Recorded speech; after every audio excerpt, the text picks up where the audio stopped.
If you're trying to decide what to do in Glacier National Park, Montana, but you aren't much of a hiker, then you're in the right place. Because in today's episode, we're going to look at the 10 best things to do in Glacier National Park for non-hikers.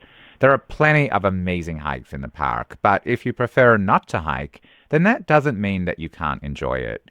In fact, there are loads of things to do in Glacier National Park for non-hikers. Hi, I'm James Ian, and I've written numerous guides and published several itineraries for Glacier.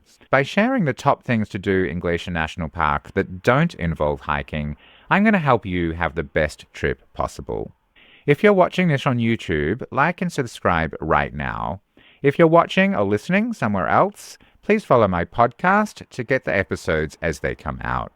Knowing all the non-hiking best things to do in Glacier National Park will help you avoid missing out on some super fun activities and that sinking feeling that you can get when you get back from your trip and have someone else tell you about their favorite activity in the park and you didn't do it because you didn't even know about it.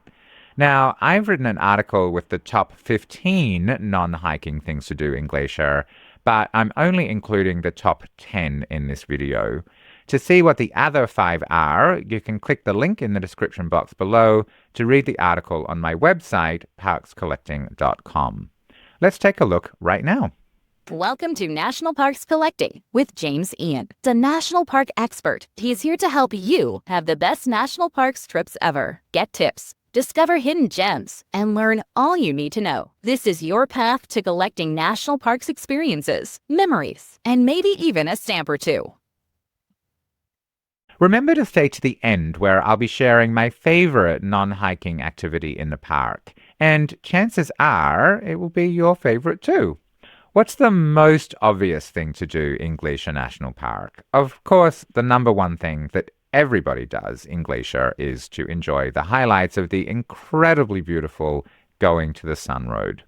Going to the Sun Road is a 50-mile road that's perfect if you want to see some of Glacier's best views without hiking. No matter how many times you drive it, it just never gets old. The road winds through the heart of the park, crossing between the east and the west sides, showing off mountain peaks and valleys along the way that will make you want to stop frequently for photos. The road is only open from late June through September-ish, so timing matters. I recommend getting an early start, like 7 a.m. at the latest early. You'll beat the crowds and catch the morning light on the mountains. You'll beat the crowds and catch the morning light on the mountains. Just beautiful. Plus, you'll actually find parking spots at the popular spots like Logan Pass. Keep in mind, though, that you need a timed entry permit for most of the season, depending which side you enter from. Speaking of parking, the lots fill up very fast by mid-morning or even earlier, even with the timed entry system. So the best strategy is to hit the most popular pullouts first thing. That's also when you'll have the best chance of spotting mountain goats and bighorn sheep. They're often hanging out near the road in the early hours. I also recommend getting an action guide tour before you drive. It's kind of like having a local guide in your car. It's an app, you download it on your phone, and then it automatically plays information as you reach various places of interest. There's no cell phone service necessary. It's based on your GPS. It's very cool, actually. And there's a link in the show notes below. I'm going to sneak the next one in. If you don't like to hike much, but you have some mobility and are okay with easy walks, then there are some accessible trails and boardwalks that are totally worth the small effort. One of them is the Trail of the Cedars, and this is hands down one of the easiest and one of the most beautiful walks in Glacier. It's suitable for all ages. It's on a wooden boardwalk that winds through these giant cedar trees, and it's perfect for strollers, wheelchairs, or just anyone who wants a gentle stroll. Running Creek crosses underneath the boardwalk about halfway through, creating some amazing photo spots. I recommend going early in the morning before 8 a.m. if you can, to beat the crowds and to catch the morning light filtering through the trees. The parking lot fills up fast by mid-morning, often earlier even, but if you get there early, you'll have the boardwalk almost to yourself. Another short walk is the Short Bridge Walk near Swift Current in Mini Glacier. It's another great option. It's just 100 yards from the campground, and it gives you stunning views of the mountains reflected in the water. If you're lucky, you may see a moose here, usually in the early evenings. And for another easy walk with big views, you can check out the paved path around the Many Glacier Hotel. You can walk right along the lakeshore, stop at benches whenever you need a break, and of course the hotel deck is just a perfect rest spot for a snack or a cold drink. Another great activity in Glacier, and most parks actually, of course, is to visit the visitors centers and museums. There are 3 visitor centers. The Logan Pass Visitor Center sits right at the highest point of the Going to the Sun Road, right in the middle, making it an easy stop with amazing views. There's big windows that let you watch for wildlife while you stay dry and warm. You may well spot a mountain goat from the comfort of the building there. St. Mary Visitor Center is on the east side, and this is a favorite for learning about Native American history. The exhibits tell stories about the Blackfeet people's connections to the land. They've got touchable artifacts and a great 15-minute film about the park. Kids will love the interactive wildlife exhibits there, especially the grizzly bear track comparisons. Kind of fun. The Apgar Visitor Center is the 3rd one, and that's near Lake McDonald on the west side of the park, and it's a great first stop if you're coming from the west. The rangers there can give you recommendations, of course, as always, and share updates. You should check in with them just in case something's going on. They've got a relief map of the park there that really shows you where everything is. It's very cool. Plus a nice gift shop with some Montana-made items. There's even a covered patio there where you can sit and watch the boats on the lake while looking through the park guide. Related to this, another activity to do in Glacier is to participate in the ranger-led programs and the cultural events and demonstrations. Logan Pass Visitor Center is a great spot for learning about Glacier's wildlife and geology. The rangers often give talks right on the back deck where you can sit and take in the mountain views while learning about the park's glaciers and the mountain goats. The Apgar Visitor Center also has morning programs for kids often. You should always check the schedule, of course. The rangers often will bring out animal pelts and tracks for everyone to touch. It's way better than a classroom lesson. Very fun. For adults as well. These programs run throughout the day and don't typically need reservations. Just check the daily schedule when you arrive. At St. Mary Visitor Center, they offer indoor programming that are perfect for rainy days. You may catch, for example, a talk on the park's Native American history there. The rangers use photos and artifacts to tell stories about the land. There's also often Blackfeet Native American craft demonstrations, so you can watch a local artist make traditional beadwork while sharing stories about their tribe's history in the park. These demonstrations often happen in the afternoons in summer. Again, you should check the schedule, but sometimes you can even try basic beading techniques yourself. Lots of fun. Over at Lake McDonald Lodge, you may catch a fantastic presentation about the park's railroad days, where the speaker shows old photos of the Great Northern Railway while telling stories about how the lodges were built. Many Glacier Hotel also host programs. Often they host evening programs about Blackfeet culture in their lobby. You may hear tribal elders sing traditional songs and explain what different areas of the park mean to their people. I recommend stopping by the visitor center first thing in the morning to get the daily program schedule, if that's what you want to see, so you can plan your day around them. Bear in mind that the evening programs at Lake McDonald Lodge are very popular, particularly the ones about grizzly bears often fill up fast. The next non-hiking activity is kind of the same thing. We kind of touched on it, but I highly recommend visiting the historic lodges and hotels. There are 2 main ones, and I mentioned them before, but I'll talk a little bit more detail now. One of them is the Many Glacier Hotel, and this is a Swiss-style, beautiful hotel that's absolutely worth checking out, even if you're not staying there overnight. You could easily spend an afternoon in the lobby, sitting in comfy chairs, watching bighorn sheep on the mountains through the huge windows there. The hotel's been there since 1914, and you can really feel the history in the huge wooden beams and the Native American artwork. The other is Lake McDonald Lodge, and this is another must-visit spot. The dining at the lodges has some of the best food in the park, and the views are just, you can't beat them. I love grabbing dinner here. It's a great place to have dinner after a day of driving the Sun Road. Grab a window table if you can. Of course, they're popular. The stone fireplace in the lobby is another perfect place for cool evenings, and the staff there know tons of stories about the lodge's past. The lodges, as I mentioned, often do have evening programs in their lobbies. If you're planning to eat at any lodge, Restaurant, check if you need to make reservations. If you do, make them far ahead, especially in July and August, as they often can be booked out. And even if you're just stopping by, it's worth popping into the gift shops, maybe pick up a gift for yourself or someone else. We are halfway through. Before we look at more amazing things to do in Glacier National Park, if you're watching this on my @National Parks Collecting YouTube channel and you haven't already, please like and subscribe below. It really does help. One of the best things to do near Glacier National Park is to take a scenic helicopter or a small plane tour. A scenic flight over the park is an amazing way to see everything without walking a step. You can take a 1-hour helicopter ride from West Glacier, and in my opinion, it's worth every penny. You'll soar over glaciers and peaks that most visitors only ever see from the ground. The flights usually take off early morning when the air is calmest, and when you're there, the pilot will point out different landmarks and share stories about the park's geology throughout the flight. If you're nervous about helicopters, then another option are the small plane tours. These tend to be a little bit smoother and a little bit less expensive. I recommend booking your flight at least a few weeks ahead in the summer. They do fill up fast. Most tours last 30 to 60 minutes and they leave from either West Glacier or East Glacier. If you're a little prone to motion sickness, then I recommend taking some Dramamine or Bronine before your flight. The best views are from the middle of the park, where you'll see Hidden Lake and the garden wall from above, super cool, and the pilots do usually circle around a few times so that everyone can get good photos.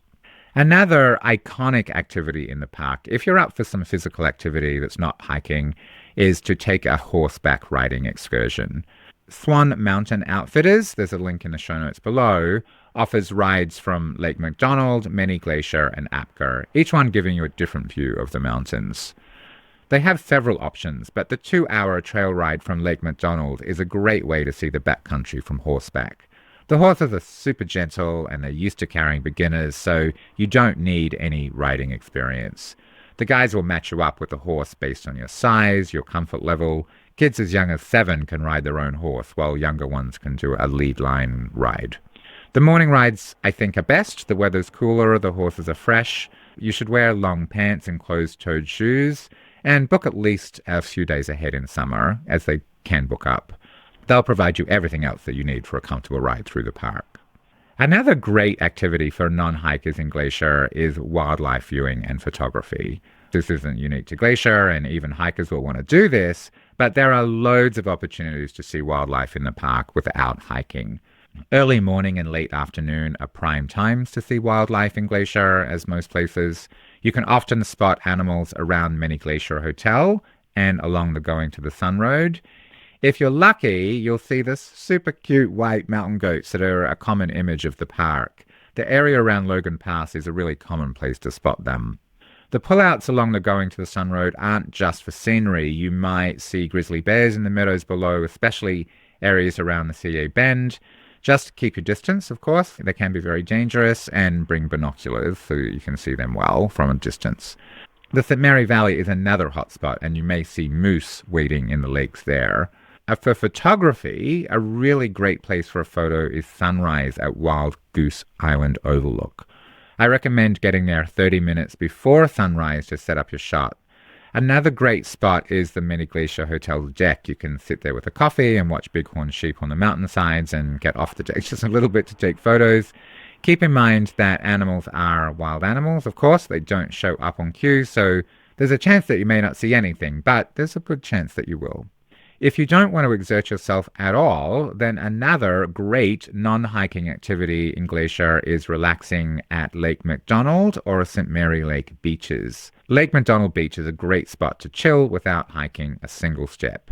The swimming area around Apgar has clean restrooms, there are plenty of picnic tables, and it's an easy walk from the parking lot to the water. It's a great place to spend an afternoon if you just want to relax and chill. Talking about chill, the water is chilly, but very refreshing on hot days. St. Mary Lake beaches are less crowded, so look for a quiet spot near rising sun where you can sit on smooth rocks and watch eagles soar overhead. The afternoon sun warms the rocks perfectly for napping and picnicking. And there's a small store nearby where you can grab cold drinks and snacks. Both beaches are best from July through early September, when temperatures hit the 70s. You really want to spend some time there, bring some beach chairs, sunscreen, and plenty of water to drink, of course. I also recommend packing a windbreaker. The afternoon breezes can get pretty strong on St. Mary Lake. The morning light on the water makes for amazing photos, so I recommend getting there earlier if you can, but of course the day is warmer in the afternoon if you want to go swimming. What's the number one non-hiking thing to do in Glacier National Park?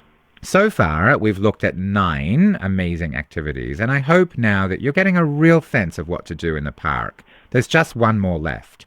So stay to the end to hear my absolute favorite thing to do in Glacier that doesn't involve hiking. But before we do, a very quick recap. There are scenic drives, there's learning about local culture and geology, there's scenic flights, there's even horseback riding. You'll have seen by now that there's just a lot that goes into planning a trip to Glacier National Park. There's so much to see and do, but also the park is really large. There's 4 distinct sections that all have separate entrances. Drive times between the sections of the park and the different activities are long. The season is short because it snows so much in winter, and the park is popular, so there's a timed entry system for some parts of the park for some periods of the year. So timing is key, and it can be really difficult to know what to do and when. That's exactly why I created super detailed itineraries for Glacier National Park. There are 1, 2, 3, and a 4 to 5 day option. You can find the link to the Glacier Itineraries page at the top of the description box below this video, but let's just go through them very quickly now. The itineraries include an overview of the park and some useful general information so that you're fully oriented to the park.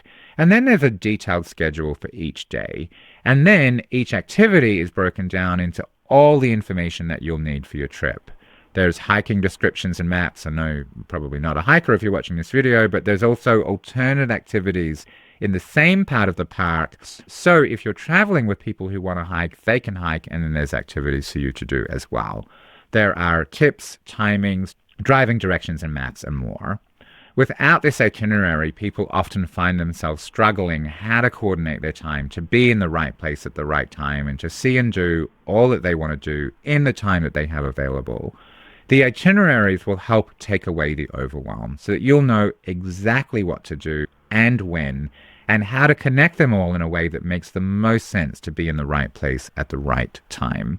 So that you don't need to worry about missing out on the highlights of the park or stress about how to put everything that you want to do into a schedule that makes the most sense. Just follow a link in the show notes below. Now, as promised, what's my number one non-hiking thing to do in Glacier National Park? My favorite non-hiking activity in Glacier is to take a boat tour. Boat tours are available on Lake McDonald, St. Mary Lake, Many Glacier Lake, and Two Medicine Lake, and are my favorite ways to see the park's beauty without walking far. You'll get amazing views of the mountains right from your seat on the boat, and the calm waters make for a really comfortable ride in general. On Lake McDonald, the tour runs several times a day, and the boat captain points out glaciers and tells stories about the park's history. An added bonus is that if you have a boat tour booking, you don't need a timed entry permit for that day, and that applies for any sections of the park that have a timed entry requirement and also a boat tour available. So it's kind of a nice way around that. It's a win-win situation. St. Mary Lake's tours are just as good. The boats are stable and have plenty of seating, making them perfect for families with kids or older folks. You may see moose and bears from the boat. Not a guarantee, but there's a good chance. Way better than trying to spot them while driving. And the boat tours on Many Glacier Lake and Two Medicine Lake are also absolutely worthwhile. If you can, do them all. The Many Glacier and Two Medicine cruises, you can actually get off at the end, do a little walk around. I know you're not looking for long hikes, but you could do like a little bit of a walk around the lake at the end and then get back on the next boat if you want to, which is kind of cool too. Just make sure that you book your tickets well in advance, especially in July and August. The tours often sell out many days, weeks, sometimes even months in advance. So book ahead, particularly for the ones that can replace a timed entry permit. Most tours last about an hour, giving you plenty of time to grab lunch or check the historic lodges afterwards. If you want help planning your trip, check the link in the description box below. There's a bunch of planning and booking resources that you can use to plan and book your trip. And, of course, keep watching my videos to get even more help so that you can have the best national parks vacation ever. And if you want to get notified about the next episode, subscribe and click below.